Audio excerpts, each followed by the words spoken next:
문재인 대통령이 G20 정상회의 참석을 위해 독일로 출국합니다. 네, 다자 외교무대 데뷔전인데요.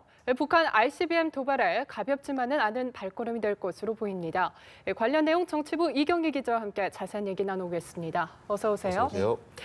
네, 문재인 대통령이 미국 순방에서 돌아온 지 사흘 만에 다시 순방길에 오르게 되는데요. 이번에는 독일이죠.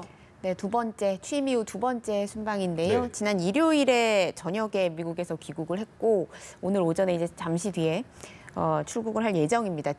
독일 함부르크에서 7월 7일과 8일 열리는 G20 정상회의 참석을 위한 순방길에 오르는 것이고요. 미국 대통령, 트럼프 대통령과 양자 외교 대비 무대를 가졌다면 이번에는 다자 외교 데뷔전에 나서는 셈입니다. 네.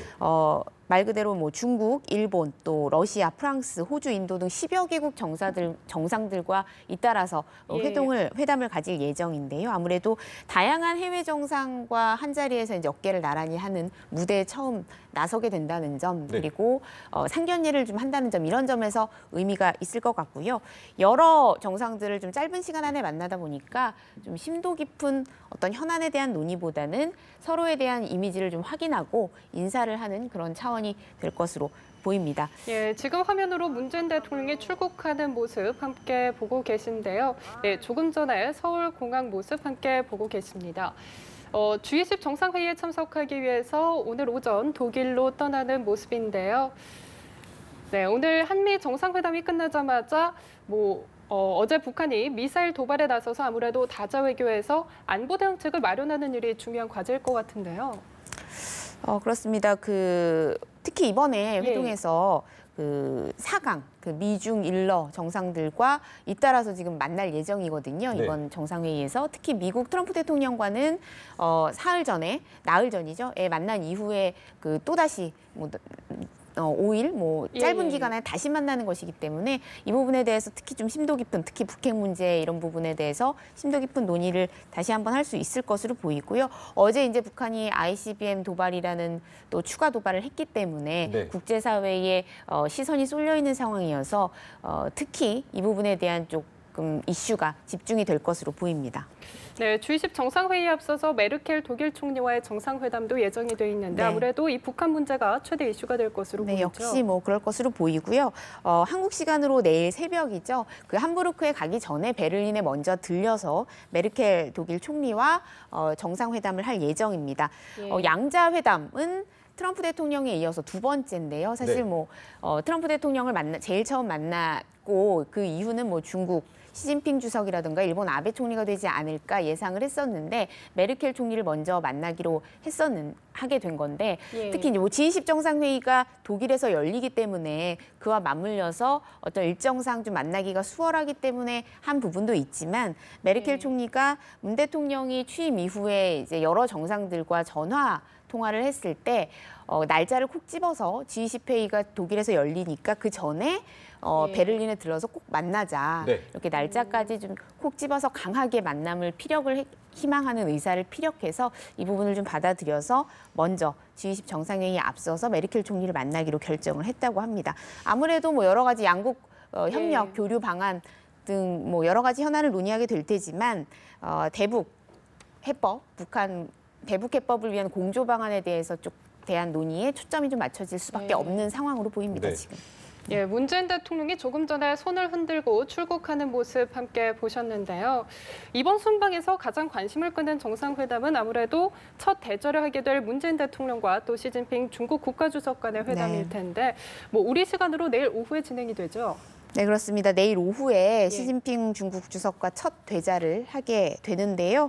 아무래도 이제 북한 어제 이제 ICBM 도발이 있었기 때문에 이 부분에 대해서 문재인 대통령이 좀 적극적으로 중국의 역할을 좀 요청할 것으로 보입니다. 네. 지난 주말에 트럼프 대통령과의 회담에서도 공동 성명에 어떤 중국의 역할, 북핵 대응에 있어서 중국이 더 할 수 있는 여지가 있는데 좀 부족하다, 이런 부분에 공감대를 형성하고 조금 적극적으로 역할을 요청하겠다, 이런 의지를 피력을 했기 때문에 내일 있을 중국 시진핑 주석과의 만남에서도 문 대통령이 중국에 좀 적극적인 역할을 요청하는데 많은 시간을 할애할 것으로 보이고요. 특히 사드 예. 네. 문제에 있어서도 중국이 지금 사드 배치 트럼프 대통령과 정상회담 이후에 더욱더 철회에 대해서 좀 압박 강도를 높이고 있는 상황인데 북핵 폐기, 동결을 위해서 중국이 좀 적극적으로 나서야 현실적으로 사드 배치 철회도 명분이 있는 것 아니냐 이런 네. 논리로 조금 대응을 할 것으로 보이고요. 또 문 대통령이 취임 이후에 줄곧 사드 보복 철회에 대한 요구를 중국 시진핑 주석을 만나면 직접 하겠다 네. 이런 의지를 수차례 밝혀왔기 때문에 이 부분에 대해서도 직접적인 언급이 있을 것으로 보입니다. 하지만 시진핑 주석은 역시 사드 배치 철회에 대한 좀 예. 방점을 두고 문재인 대통령에게 압박을 할 것으로 보이는데요.